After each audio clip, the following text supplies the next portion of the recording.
नमस्कार, आप सभी का स्वागत है यूथ अध्ययन के चैनल पे। देखिए एक बार फिर से मैं आप सभी के बीच एचपी पुलिस कांस्टेबल परीक्षा के लिए जीके का पार्ट 19 लेके आ चुका हूं। पार्ट 19 का जो पहला क्वेश्चन है कि हिमाचल प्रदेश किस वर्ष पारसी राज्य बना। तो अगर बात करते हैं हिमाचल प्रदेश की पारसी राज्य बनने की, तो ये बना था 1951 में। ऑप्शन बी यहाँ से बिल्कुल सही हो जाए। देखिए 1951 में हिमाचल गौ श्रेणी का राज्य बनता है। लेकिन क्वेश्चन पूछने वाला क्वेश्चन यहाँ से बहुत सारे क्वेश्चन बनाता है। क्वेश्चन पूछने वाला क्वेश्चन ये बनाता है कि हिमाचल प्रदेश का गठन कब हुआ। तो हिमाचल प्रदेश का जो गठन है वो 15 अप्रैल 1948, मोस्ट इंपॉर्टेंट है। 15 अप्रैल 1948 को हिमाचल प्रदेश का गठन होता है। और 15 अप्रैल को जो है वो क्या मनाया जाता है, ये भी क्वेश्चन पूछा जाएगा, क्योंकि सिलेबस में जो है इंपॉर्टेंट डेज भी जो है वो बताए गए हैं। और 15 अप्रैल को जो है हिमाचल दिवस के रूप में भी मनाया जाता है। इस बात को आपने याद रखना है। और जब हिमाचल का गठन 15 अप्रैल 1948 को होता है, तो हिमाचल में उस समय कितने जिले थे? तो उस समय हिमाचल में 4 जिले थे। इस क्वेश्चन को आपने याद रखना है। जिलों के लिए आपको मैं एक ट्रिक याद रखना है। जब हिमाचल का गठन होता है तो 4 जिले जो थे, इसके लिए ट्रिक है SMMC, सिरमौर, महासू, मंडी और चंबा। याद रखना है, सिरमौर, मंडी, महासू और चंबा उस समय 4 जिले हिमाचल में थे जब हिमाचल प्रदेश का गठन होता है। अगर आपका भी ग्राउंड क्लियर हो गया और आप भी एचपी पुलिस कांस्टेबल परीक्षा की रिटर्न की तैयारी कर रहे हैं, तो आप हमारे बैच से जुड़ सकते हैं। हमारी जो बैच की फीस है वो मात्र और मात्र 499 रुपये है। यहाँ पर आपके लिए लाइव प्लस रिकॉर्डेड क्लासेस रहने वाली है। और साथ में आपको एवरी सैटरडे टेस्ट होने वाला है, मॉक टेस्ट मिलने वाले हैं, नोट्स के भी साथ में आपको मिलने वाले हैं। तो अगर आप हमारे बैच के साथ जुड़ना चाहते हैं तो आप इस नंबर पे 7876145409, आप जल्दी से जल्दी इस बैच के साथ जुड़ सकते हैं, क्योंकि हमारी फीस जो है वो बहुत ही कम है, मात्र और मात्र 499 रुपये है। हम बात कर रहे थे हिमाचल प्रदेश। देखिए हिमाचल प्रदेश जो पारसी बनता है वो 1951 में बनता है। अब क्वेश्चन पूछने वाला क्वेश्चन यहाँ से ये पूछता है, जब हिमाचल का गठन होता है 15 अप्रैल 1948 को, तो हिमाचल का क्षेत्रफल कितना था? तो उस समय हिमाचल का जो क्षेत्रफल था वो 27,169 वर्ग किलोमीटर था। इस बात को भी आपने याद रखना है, मोस्ट इंपॉर्टेंट, क्योंकि इस बार जो रिटर्न रहने वाला है वो कहीं ना कहीं टफ रहने वाला है। तो 27,169 वर्ग किलोमीटर उस समय हिमाचल का क्षेत्रफल था जब हिमाचल का गठन होता है। और हिमाचल प्रदेश का जो 5वां जिला बनता है वो 1 जुलाई 1954 को कौन बनता है? बिलासपुर बनता है। इस बात को भी आपने याद रखना है। बिलासपुर कब हिमाचल का जिला बना?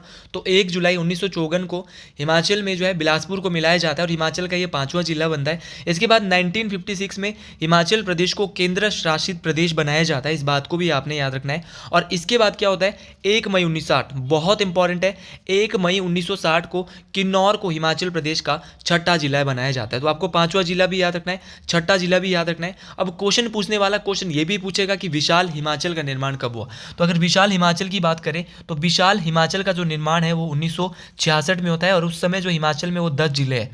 तत्पश्चात हिमाचल प्रदेश को पूर्ण राज्य का जो दर्जा मिलता है वो 25 जनवरी 1971 को मिलता है। अब क्वेश्चन पूछने वाला क्वेश्चन ये पूछेगा कि जब हिमाचल को 25 जनवरी 1971 को पूर्ण राज्य का दर्जा मिला तो ये कौन सा राज्य बना? तो ये भारत का जो है 18वां राज्य। इस बात को आपने याद रखना है, ये भारत का कौन सा राज्य बना? 18वां राज्य बना। इस बात को आपने याद रखना है, मोस्ट इंपॉर्टेंट बात है। और ऊना और हमीरपुर जो है हिमाचल के जिले कब बने, क्वेश्चन ये भी पूछा जाता है। तो ऊना और हमीरपुर की अगर बात करें तो ये 1 सितंबर 1972 को जो है वो ऊना और हमीरपुर क्या बनते हैं? हिमाचल के 2 नए जिले बनते हैं। और उसके बाद हिमाचल में जो है जिलों की संख्या कितनी हो जाती है? 12 हो जाती है। तो इस क्वेश्चन से हमने बहुत सारी चीज़ें सीखी और आपको बहुत कुछ इस क्वेश्चन से सीखने को भी मिला। अगला क्वेश्चन है कि क्षेत्रफल के अनुसार हिमाचल प्रदेश का सबसे बड़ा जिला है। देखिए अगर largest district of Himachal Pradesh की एरिया वाइज की जाए तो वो है लाहौल स्पीति। जी हाँ, लाहौल स्पीति का जो क्षेत्रफल है वो हिमाचल प्रदेश में सबसे ज़्यादा है। अब कितना क्षेत्रफल है, क्वेश्चन पूछने वाला ये भी पूछ सकता है। तो लाहौल स्पीति का जो क्षेत्रफल है वो 13,841 स्क्वायर किलोमीटर है। याद रखना है, 13,841 वर्ग किलोमीटर जो है वो क्षेत्रफल है लाहौल स्पीति का। बहुत दफ़ा लाहौल स्पीति का जो क्षेत्रफल है वो परसेंटेज में भी पूछा जाता है। तो अगर प्रतिशत में पूछा जाएगा तो 24.85% है। इस बात को भी आपने याद रखना है, मोस्ट इंपॉर्टेंट बात है। उसी प्रकार ऑप्शन में बहुत सारे नाम दिए। लाहौल स्पीति का तो पूरे हिमाचल में क्षेत्रफल सबसे ज़्यादा है, 24.85% है। लेकिन चंबा का कितना है? तो अगर चंबा की बात करें तो चंबा का है 6,522 वर्ग किलोमीटर, जो कि पूरे हिमाचल का जो है 11.71% कवर करता है। इस बात को आपने याद रखना है। देखो आपको हर एक क्वेश्चन याद रखना है। इस बार आपको अपनी तैयारी बहुत अच्छे से करनी है, क्योंकि ग्राउंड इस बार बहुत टफ था। और जिन्होंने ग्राउंड क्वालिफाई करके जो आए रिटर्न की तैयारी कर रहे हैं, भैया अगर आप मेरी सीरीज़ देख रहे हो ना, जीके में आपको बिल्कुल भी दिक्कत आने वाली नहीं है। उसी प्रकार ऑप्शन में किन्नौर दिया है। अगर मैं किन्नौर की बात करता हूँ तो किन्नौर का कुल क्षेत्रफल 6401 वर्ग किलोमीटर है, जो कि पूरे हिमाचल का जो है 11.50% कवर करता है। इस बात को आपने याद रखना है। उसी प्रकार यहाँ पे कांगड़ा ऑप्शन में दिया है। कांगड़ा का जो क्षेत्रफल है वो 5739 स्क्वायर किलोमीटर है, वर्ग किलोमीटर है, जो कि पूरे हिमाचल का कितना कवर करता है, 10.39% कवर करता है। तो आपको परसेंटेज में भी इन जिलों का जो क्षेत्रफल मैं आपको बता रहा हूँ ना, वो आपको याद रखना है, मोस्ट इंपॉर्टेंट है। और क्षेत्रफल की दृष्टि से हिमाचल का जो सबसे छोटा जिला है वो हमीरपुर है। कौन सा है भैया? हमीरपुर है, मोस्ट इंपॉर्टेंट है। हमीरपुर का जो क्षेत्रफल है वो कितना है, 1118 वर्ग किलोमीटर हिमाचल का हमीरपुर का टोटल क्षेत्रफल है, जो कि पूरे हिमाचल का परसेंटेज में अगर पूछा जाएगा 2.01% है, जो कि सबसे कम है सभी जिलों में। तो इस बात को आपने याद रखना है, मोस्ट इंपॉर्टेंट ये क्वेश्चन रहने वाला है। इसके बाद बात करते हैं अगले क्वेश्चन की। अगला क्वेश्चन इससे भी मोस्ट इंपॉर्टेंट रहेगा आपके लिए।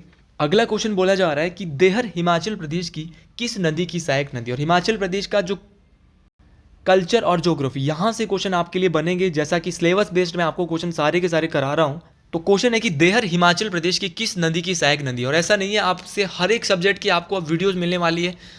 इसमें हिंदी भी आपके लिए रहने वाला है, जीके आपके लिए हर दिन यहाँ पर सुबह जो है वो वीडियो मिलेगी, आज शाम को देखने को मिल रही है। तो देहर हिमाचल प्रदेश की किस नदी की सहायक नदी है? तो अगर मैं देहर की बात करता हूँ, देहर जो है वो ब्यास की सहायक नदी है। अब देहर तो ब्यास की सहायक नदी है। देखिए, क्वेश्चन पूछने वाला क्वेश्चन अब और भी पूछ सकता है। क्वेश्चन पूछने वाला क्वेश्चन ये पूछ सकता है कि ब्यास की, देहर के अलावा और कौन कौन सी सहायक नदी है जो कि आपको पुलिस परीक्षा में पूछी जा सकती है। तो देहर के अलावा जो है इसकी ब्यास की जो सहायक नदी है वो पार्वती नदी ब्यास की सहायक है, मलाना नदी ब्यास की सहायक है, सोलंग एक नदी है ये भी ब्यास की सहायक है, आपकी मनालसू नदी भी किसकी सहायक है? ब्यास की सहायक है। स्योजन नदी ब्यास की सहायक है, फोजल होगी ये भी ब्यास की सहायक है, सरवरी नदी भी ब्यास की सहायक है।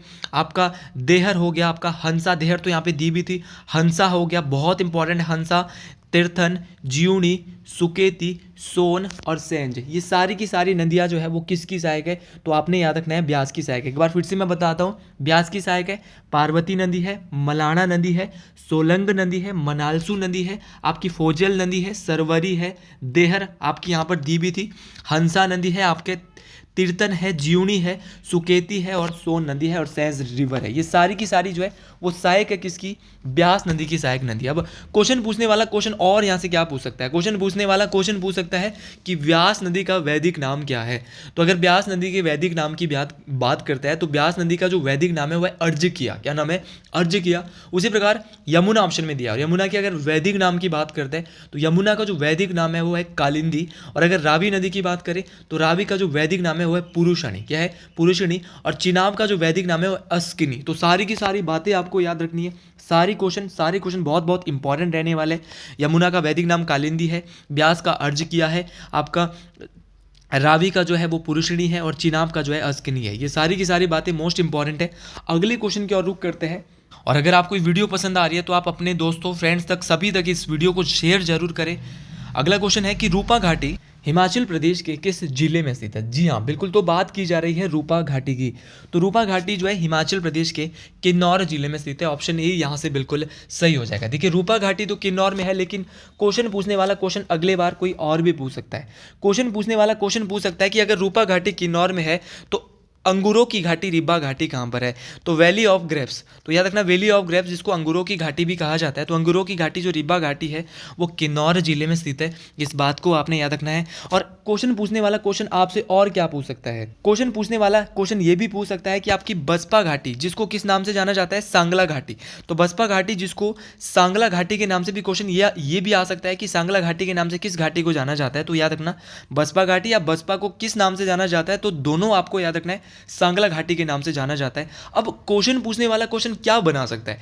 क्वेश्चन पूछने वाला क्वेश्चन यहां से ये बना सकता है कि कहां पर स्थित है। तो बसपा घाटी या सांगला घाटी जो है वो किन्नौर में स्थित है। इस बात को आपने याद रखना है, बहुत इंपॉर्टेंट है। और किन्नौर का जो छितकुल गांव है, देखिए भैया, छितकुल गांव जो है वो किन्नौर का किस घाटी में आता है? तो ये किन्नौर के सांगला घाटी में आता है। अब घाटियों की बात हो रही है, अगर मैं वैलीज की बात करता हूँ तो हिमाचल प्रदेश की सबसे उपजाऊ घाटी कौन सी है? तो है वलय वैली, वलय घाटी। अगर वलय वैली की बात करते हैं, वलय घाटी की बात करते हैं, इसको सुंदरनगर घाटी भी कहा जाता है। और हिमाचल प्रदेश की सबसे फर्टाइल वैली है, सबसे उपजाऊ घाटी घाटी है, इस बात को आपने याद रखना है। और देखिए क्वेश्चन आता है कि जो सुकेती खड्ड है ना, वो सुकेती खड्ड जो है वो किस घाटी को 2 भागों में बांटती है। तो सुकेती खड्ड जो है वो बलय घाटी को 2 भागों में बांटती है, इस बात को आपने याद रखना है। उसी प्रकार देखिए अगर मैं बात करता हूँ घाटियों की, तो दूध एवं शहद की घाटी किस घाटी को कहा जाता है। तो दूध एवं शहद की घाटी जो है वो चंबा घाटी को कहा जाता है। तो चंबा वैली को valley of honey and milk भी कहा जाता है, दूध एवं शहद की घाटी भी कहा जाता है, और साथ ही साथ चंबा घाटी को रावी घाटी भी कहा जाता है। क्या क्या क्या कहते हैं इसको, रावी घाटी भी कहते हैं, दूध एवं शहद की घाटी भी कहते हैं। ये मोस्ट इंपॉर्टेंट रहने वाला है आपके लिए। उसी प्रकार एक आपकी क्यारदादून घाटी है। क्यारदादून घाटी जो है वो सिरमौर जिले में, और क्यारदादून घाटी को जो है वो पोंटा घाटी के नाम से भी जाना जाता है, इस बात को आपने याद रखना है, मोस्ट इंपॉर्टेंट है। देखिए क्वेश्चन पूछने वाला रोडू घाटी, कि रोडू घाटी को किस अन्य नाम से जाना जाता है। तो रोडू घाटी को पब्बर घाटी या पब्बर घाटी को रोडू घाटी के नाम से भी जाना जाता है। और एक क्वेश्चन के साथ में आपके बहुत सारे जो डाउट्स है वो क्लियर कर रहा हूँ। और इसी प्रकार अगर आप मेरी वीडियोस देखते रहेंगे, रिटर्न तक आपका ज्योग्राफी, एचपी का ज्योग्राफी और कोई से भी क्वेश्चन रहेंगे ना जीके के, वो आपकी बिल्कुल कवर होने वाला है। और साथ में मैं हिंदी भी आपको इसमें कवर करवाने वाला हूँ। हिंदी के जितने भी विषय है, ये सारी की सारी चीज़ें डिटेल डिस्कशन हम करने वाले हैं। तो आप मेरी वीडियोज़ को ज़्यादा से ज़्यादा लाइक करें। और हमारा जो बैच है ना भाई, वो मात्र और मात्र 499 रुपये में, ये आपके लिए बहुत ज़्यादा बेनिफिशियल रहने वाला है। टीचर, ऐसे टीचर है जिनका 8 बार यहाँ पर CDS भी क्रैक हो चुका है। तो आप यहाँ पर इस बैच से ज़रूर जुड़ सकते हैं, क्योंकि हमारा मोटिव जो है, मेरा मोटिव शुरू से पैसा कमाना नहीं, इसलिए मैं अपने बैच की जो फीस है ना, लाइव प्लस रिकॉर्डेड, मात्र और मात्र 499 रुपये मंथ यहाँ पर फीस हमारे द्वारा रखी गई है। उसी प्रकार एक पट्टन घाटी है, पट्टन वैली जो है ये कहाँ पर, ये भी लाहौल स्पीति में है। इसके अलावा जो वैलीज है, जैसे कि आपका सोलन जिले में भी कुछ घाटियाँ हैं। सोलन जिले में जैसे कि आपका क्यारदादून तो सिरमौर में है, लेकिन दून घाटी कहाँ पर है, तो दून घाटी आपका सोलन में है। सपरून घाटी कहाँ पे, ये भी सोलन में है। कुनिहार घाटी भी सोलन में है। आपकी सरसा घाटी ये भी सोलन में है। अश्वनी घाटी और गंबर घाटी, ये सारी की सारी घाटियाँ कहाँ पर है, सोलन जिले में। एक बार फिर से सुन लो, दून घाटी, सपरून घाटी, कुनिहार घाटी, आपका सरसा घाटी, अश्विनी घाटी और गंबर घाटी, ये सारी की सारी सोलन में है। अगर लाहौल स्पीति की बात करें तो यहाँ पर बहुत बेसिक है, चंद्रा घाटी है लाहौल स्पीति में, और आपका भागा घाटी भी कहाँ पे, लाहौल स्पीति में। इसके अलावा लिंगटी घाटी बहुत इंपॉर्टेंट है, लिंगटी वैली, लिंगटी घाटी भी लाहौल स्पीति में, आपकी पट्टन घाटी भी लाहौल स्पीति में है। तो ये सारी की सारी घाटियाँ आपके लिए मोस्ट इंपॉर्टेंट रहने वाली। इसके बाद अगले क्वेश्चन की बात करते हैं। अगला जो क्वेश्चन है ये मोस्ट इंपॉर्टेंट क्वेश्चन रहने वाला है कि भोजरी त्यौहार हिमाचल प्रदेश के किस जिले में मनाया जाता है। तो भोजरी त्यौहार की बात हो रही है, और अक्सर ऐसे क्वेश्चन, कल्चर अगर हिमाचल का पूछा जाएगा तो ऐसे क्वेश्चन जरूर पूछे जाएंगे, और हो सकता है कि यही क्वेश्चन पूछ ले। तो भोजरी त्यौहार जो है हिमाचल प्रदेश के, ऑप्शन डी यहाँ पर चंबा जिले में मनाया जाता है। अगर मैं चंबा की बात करता हूँ तो चंबा में जो है वो मिंजर मेला मनाया जाता है। मोस्ट इंपॉर्टेंट है, अंतर्राष्ट्रीय मेला है मिंजर मेला। और मिंजर मेले की बात करें, अगर मिंजर फेयर की बात करें, इंटरनेशनल फेयर है, ये जो है वो सेकंड संडे ऑफ सावन मंथ, भाई सावन मंथ का जो दूसरा रविवार आता है, वहाँ उससे इस मेले की जो है, मिंजर मेले की शुरुआत होती है, या इसको बोलेंगे सेकंड संडे ऑफ सावन मंथ से जो मेला हिमाचल का मनाया जाता है उसका नाम क्या है, तो ये है मिंजर मेला। ऐसे क्वेश्चन याद रखने हैं। और ये कहाँ मनाया जाता है मिंजर मेला, तो चंबा का जो चौगान मैदान है वहीं पर जो है वो मिंजर मेले को मनाया जाता है। देखो चंबा के लोग इसको आसानी से बता सकते हैं, लेकिन जो लोग अन्य जिलों के, उनको थोड़ा मुश्किल हो जाएगा कहाँ मनाया जाता है। और जो मिंजर मेला है इसको चंबा के राजा साहिल बर्मन, किसके द्वारा, जो चंबा के राजा साहिल बर्मन है, इनके द्वारा जो है वो मिंजर मेले को शुरू किया गया था। इस बात को आपने याद रखना है।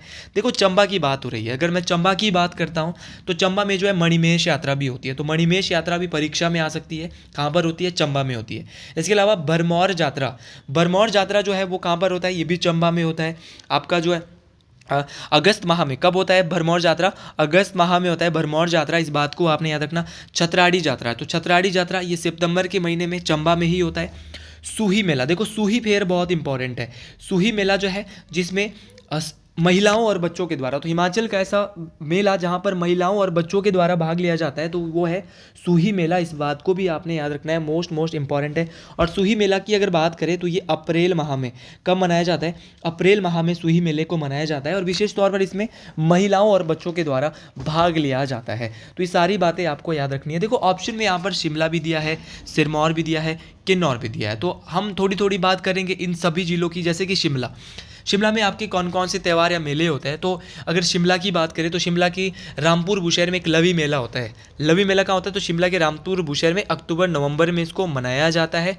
और सिप्पी मेला ये भी शिमला के मशोबरा में होता है। और सिप्पी मेला जो है वो मई में, कब मनाया जाता है? सिप्पी मेला मई में मनाया जाता है। ये ना जितनी भी एक्स्ट्रा बातें मैं आपको बता रहा हूँ ना, ये कॉपी पेन लेके लिख लो भाई, क्योंकि वो जमाना अब गया जब एक क्वेश्चन का आंसर बता के बहुत सारे, देखो मेरा बहुत मैं टाइम लगाता हूँ, मैं 20 मिनट की वीडियो में 2 घंटे बनाने में लगा देता हूँ।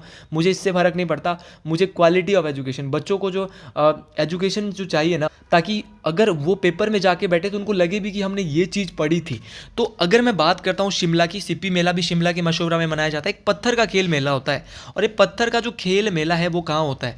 तो शिमला के हलोग नामक स्थान पे मनाया जाता है पत्थर का खेल मेला। इस बात को आपने याद रखना है। और पत्थर का जो खेल मेला ये भी अक्टूबर नवंबर के आसपास ही होता है, इस बात को आपने याद रखना। ऑप्शन में किन्नौर दिया था। किन्नौर में जो है वो जाफरो फेस्टिवल होता है, बहुत इंपॉर्टेंट है जाफरो फेस्टिवल। जाफरो फेस्टिवल जो किन्नौर का है, लेकिन ये आगे हम इस क्वेश्चन की बात कर लेते हैं, क्योंकि आगे ये क्वेश्चन सेम दिया भी है कि जापरो लोक नृत्य हिमाचल प्रदेश के किस जिले का है। देखिए जापरो एक फेस्टिवल भी और एक लोक नृत्य भी है। तो अगर मैं जापरो की बात करता हूँ तो जापरो जो है वो एक जो डांस है वो कहाँ पे क्यों होता है? किन्नौर जिले में होता है। ऑप्शन ए बिल्कुल सही हो जाएगा। लेकिन त्योहारों की अगर मैं बात करता हूँ तो किन्नौर में फुलेश त्यौहार और आपका लोसर तो भैया तिब्बतियों का जो है वो त्यौहार है, ये किन्नौर और लाहौल स्पीति दोनों में मनाया जाता है। लोसर तो याद रखना है भाई, फुलेज और लोसर ये दोनों के दोनों कहाँ पर है? किन्नौर। और फुलेज ओनली किन्नौर में होता है, लेकिन लोसर लाहौल स्पीति और किन्नौर दोनों में होता है। बात हो रही है जापरो लोक नृत्य की। ये हिमाचल प्रदेश के किस जिले में मनाया जाता है? तो जापरो लोक नृत्य हिमाचल के किन्नौर जिले में मनाया जाता है। इस बात को सबसे पहले आपने याद रखना है। देखिए जो जापरो फेस्टिवल है किन्नौर में मनाया जाता है, लेकिन देखो अगर पेपर को लेवल बढ़ाना होगा तो जापरो जो लोक नृत्य है वो कहाँ पर, किस घाटी में होता है? तो किन्नौर में एक हंगरंग घाटी है, और इसी हंगरंग घाटी में आपको ये भी पता चल गया हंगरंग घाटी कहाँ पे? किन्नौर में है। और इसी हंगरंग घाटी में जो है वो जापरो फेस्टिवल मनाया जाता है। इसके अलावा किन्नौर में बहुत सारे फेस्टिवल इसके अलावा और भी होते हैं, जैसे कि आपका वाक्यांग फेस्टिवल कहाँ होता है? किन्नौर में होता है। व्यांगचू फेस्टिवल किन्नौर में होता है। जातरू फेस्टिवल कहाँ होता है? किन्नौर में होता है। इसके अलावा लाहौल स्पीति, अगर मैं लाहौल स्पीति की बात करता हूँ तो लाहौल स्पीति में सांद एवं साबू फेस्टिवल होता है। लंग दरम्बा फेस्टिवल कहाँ होता है? ये भी किन्नौर में होता है, लाहौल स्पीति में होता है। शुनतो भी कहाँ होता है? लाहौल स्पीति में ही होता है। छनक छम और लाहौली नृत्य, एक बार फिर से सुन लिए, सांद और साबू लाहौल स्पीति, लंग दरम्बा लाहौल स्पीति, शुनतो, छनक छम और लाहौली नृत्य, सारे के सारे लाहौल स्पीति में होते हैं। देखो सोलन का कोई फेमस नहीं है, ऊना का भी कोई फेमस नहीं है, और हमीरपुर का भी कोई फेमस नहीं है। सिरमौर के जरूर यहाँ पर पूछ लिए जाते हैं। अगर सिरमौर की बात करें तो सिरमौर में आपका झूरी होता है, आपका बूढ़ा नृत्य होता है, आपका रासा होता है। ये सारे के सारे जो है वो कहाँ होते हैं? सिरमौर में होता है। अगर चंबा की भी बात करें तो चंबा भी कहीं ना कहीं अपने आप में बहुत इंपॉर्टेंट है। चंबा में जो है आपका सिकरी नृत्य होता है, आपका झांझर होता है, हंटेर होता है, झांकी होता है, डंडारस बहुत इंपॉर्टेंट है, डंडारस। नुआला की बात करता हूँ, ये भगवान शिव को समर्पित है। और ये चंबा और वहाँ पे किया जाता है जहाँ पर गद्दी लोग होते हैं, तो गद्दियों के द्वारा भगवान शिव को समर्पित किया जाने वाला हिमाचल का ऐसा फेस्टिवल तो बोलेंगे नुआला भैया, मोस्ट इंपॉर्टेंट है। चंबा में मुख्य रूप से ढांगी और ढेपक, भाई याद रखना है, ढांगी और ढेपक जो है वो चंबा में किया जाता है। तो सारी की सारी चीज़ें आपको याद रखनी है, मोस्ट इंपॉर्टेंट है। अगले क्वेश्चन की ओर बढ़ते हैं। अगला जो क्वेश्चन यहाँ पर है कि जापरो लोक नृत्य हिमाचल प्रदेश के, ये क्वेश्चन तो हो गया। अगली क्वेश्चन की बात करते हैं कि पहाड़ बेगाने नहीं होंगे पुस्तक किसने लिखी? और आपने देखा होगा सिलेबस में कि इंपॉर्टेंट बुक्स बताई गई है और उसके ऑथर्स आपसे जो है पूछे जाएंगे, और मुझे लग रहा है यहाँ से क्वेश्चन जरूर रहने वाला है। तो पहाड़ बेगाने नहीं होंगे, ये जो है वो बुक जो है वो किसके द्वारा लिखी गई? तो ये शांता कुमार के द्वारा लिखी गई। और शांता कुमार के बारे में अगर मैं आपको बताऊं तो ये हिमाचल के पहले गैर कांग्रेसी मतलब जो कि हिमाचल प्रदेश की कांग्रेस पार्टी से नहीं थे, जनता पार्टी से हिमाचल के पहले मुख्यमंत्री बने थे। तो क्वेश्चन ये आता है कि हिमाचल के पहले गैर कांग्रेसी मुख्यमंत्री, तो याद रखना है शांता कुमार थे। इनके द्वारा बहुत सारी बुक्स लिखी गई है। एक बुक तो इनकी है कि पहाड़ बेगाने नहीं होंगे। अब इसके अलावा भी इनकी बहुत सारी बुक है। इसके अलावा जो इनकी किताबें हैं तो वो है लाजो भी इनकी एक बुक है। हिमालय पर लाल छाया, ये बुक भी जो है शांता कुमार के द्वारा लिखी गई है। देशभक्त स्वामी विवेकानंद, ये भी शांता कुमार ने लिखी है। धरती है बलिदान की, ये बुक भी जो है शांता कुमार के द्वारा लिखी गई है। अब ऑप्शन में बहुत सारे नाम है। ऑप्शन में डॉक्टर यशवंत सिंह परमार का नाम है। इनके द्वारा Himachal Pradesh its shape and state, याद रखना है, Himachal Pradesh its shape and state book जो है डॉक्टर वाई.एस. परमार, जो कि हिमाचल प्रदेश के पहले मुख्यमंत्री है। इस बात को आपने याद रखना है मोस्ट इंपॉर्टेंट तरीके से। तो देवराज शर्मा के द्वारा जो बुक लिखी गई है वो लिखी गई है कौन सी? हिमाचल अतीत वर्तमान और भविष्य एक झलक और हिमाचल प्रदेश परिचय, 2 किताबें लिखी है देवराज शर्मा ने। और डीएन मंजूमदार के द्वारा जो किताब लिखी गई है उसका नाम जो है वो है हिमाचल पॉलिएंड्री। तो इस बात को आपने याद रखना है, मोस्ट इंपॉर्टेंट है। शांता कुमार हिमाचल प्रदेश के पहले गैर कांग्रेसी मुख्यमंत्री, doctor Y S Parmar Himachal Pradesh के प्रथम मुख्यमंत्री और 4 बार कुल हिमाचल के मुख्यमंत्री ये बनते हैं। और इनके द्वारा जो बुक लिखी गई थी वो बहुत इंपॉर्टेंट है, Himachal Pradesh its shape and states. तो सारी किताबें आपको याद रखनी है। उसी प्रकार एक बुक और मैं आपको बता देता हूँ, ऐसे बुक से बहुत सारी है लेकिन धीरे धीरे हम इनको पढ़ते रहेंगे, जैसे कि हिस्ट्री ऑफ पंजाब हिल्स। तो history of Punjab hill state जो बुक है ये लिखी है जे हचिक्सन, याद रखना जे हचिक्सन के द्वारा ये बुक लिखी गई है। और हिस्ट्री ऑफ मंडी बुक लिखी है विक्रम कायस्थ। 2 किताबें, एक हिस्ट्री ऑफ मंडी है, एक दूसरी बुक है हिस्ट्री ऑफ मंडी स्टेट है। तो हिस्ट्री ऑफ मंडी में अगर पीछे स्टेट आएगा तो लगाएंगे मनमोहन सिंह, और अगर आएगा हिस्ट्री ऑफ मंडी तो लगाएंगे विक्रम कायस्थ। तो इस बात को आपने याद रखना, ये मोस्ट इंपॉर्टेंट बुक है और इस किताब को आप बिल्कुल पढ़े, बहुत अच्छे से पढ़े। अगला क्वेश्चन बहुत ही इंटरेस्टिंग क्वेश्चन है और ये क्वेश्चन जो है ऐसा क्वेश्चन है जो कि आपको यहाँ से 2 नंबर दिलाने वाला है कि हिमाचल प्रदेश में कुक्ति वन्यजीव अभयारण्य किस जिले में है? तो कुक्ति वन्यजीव अभयारण्य जो है आपके चंबा जिले में स्थित है। देखिए कुक्ति वन्यजीव अभयारण्य जो है वो आपके चंबा जिले में है। अब क्वेश्चन पूछने वाला इस क्वेश्चन को टफ बनाने के लिए पूछेगा कि कुक्ति वन्यजीव अभयारण्य कितने किलोमीटर में फैला है? तो ये 379 किलोमीटर में एरिया में फैला है। इस बात को आपने याद रखना, चंबा जिले में स्थित है। अब क्वेश्चन को और टफ बनाया जाए तो यहाँ से क्वेश्चन ये भी पूछ सकता है, आपको कल के लिए पता होना चाहिए कि सिचातुआ नाला वाइल्ड लाइफ सेंचुरी कहाँ पे है? तो ये भी चंबा में है। बहुत इंपॉर्टेंट है टुंडा आ सकती है, टुंडा, और यहाँ से एक क्वेश्चन पक्का आएगा वाइल्ड लाइफ सेंचुरी से। टुंडा भी कहाँ पर है? चंबा में है। इसके अलावा आपको याद रखना है कालाटॉप वाइल्ड लाइफ सेंचुरी, ये भी कहाँ पर है? आपकी चंबा में है। गेमगुल सिहावे भी कहाँ पर है? चंबा में। अगर कुल्लू की मैं वाइल्ड लाइफ सेंचुरी वन्यजीव अभयारण्य की कुल्लू जिले की बात करता हूँ तो कुल्लू जिले में जो वन्यजीव अभयारण्य है वो कौन कौन से हैं? तो अगर कुल्लू जिले की बात की जाए तो कुल्लू में कायस वन्यजीव अभयारण्य है, कनवर वन्यजीव अभयारण्य है, कोखन बहुत इंपॉर्टेंट है, कोखन वन्यजीव अभयारण्य कहाँ पे है? कुल्लू में है। सेंज कहाँ पे है? सेंज भी आपका कुल्लू में। और तीर्थन, सेंज और तीर्थन भी बहुत इंपॉर्टेंट, ये भी कहाँ पर है? कुल्लू जिले में। अगर शिमला की बात करते हैं, और लास्ट टाइम जो है वो मंडी से पुलिस के पेपर में पूछा गया था, बांदली वन्यजीव अभयारण्य कहाँ पर है? मंडी में। लेकिन शिमला की उससे पहले बात करते हैं, शिमला में जो है आपकी 2-3 आपको याद रखने, जैसे कि तालरा वन्यजीव अभयारण्य, तालरा वाइल्ड लाइफ सेंचुरी कहाँ पे है? शिमला जिले में है। और आपका जो दरान घाटी वाइल्ड लाइफ सेंचुरी वो भी शिमला जिले में है। और इसके अलावा अगर मंडी की बात करते हैं तो मंडी जिले की अगर मैं बात करूँ तो मंडी में मंडी में जो है आपकी बांदली वन्यजीव अभयारण्य जो कि पुलिस के पेपर में पूछी गई थी। इसके अलावा नागरू वाइल्ड लाइफ सेंचुरी भी मंडी में है और शिकारी देवी वाइल्ड लाइफ सेंचुरी भी मंडी में है। और हिमाचल की सबसे बड़ी wild life sanctuary Kibber wild life sanctuary जो कि लाहौल स्पीति में है, 1400 किलोमीटर में इसकी फैली हुई है। इस बात को आपने याद रखना है। और अगला क्वेश्चन है कि बुढ़ा नृत्य मुख्यतः किया जाता है। तो बुढ़ा नृत्य जो किया जाता है ना भाई, वो कहाँ पर किया जाता है? तो बुढ़ा नृत्य जो है सिरमौर जिले में किया जाता है। तो वीडियो काफ़ी लंबी हो चुकी है क्योंकि मैं हर एक वीडियो 20 से 22 मिनट की बनाता हूँ। तो अगर आपको ये मेरी वीडियो पसंद आई है तो आप कमेंट बॉक्स में जरूर लिखे हर हर महादेव। और अगर आप भी हिमाचल प्रदेश पुलिस की तैयारी कर रहे हैं तो जल्द जुड़े हमारे बैच से, यूथ अध्ययन से। तो मिलते हैं अगले वीडियो में बहुत जल्द। हर हर महादेव टू ऑल स्टूडेंट्स।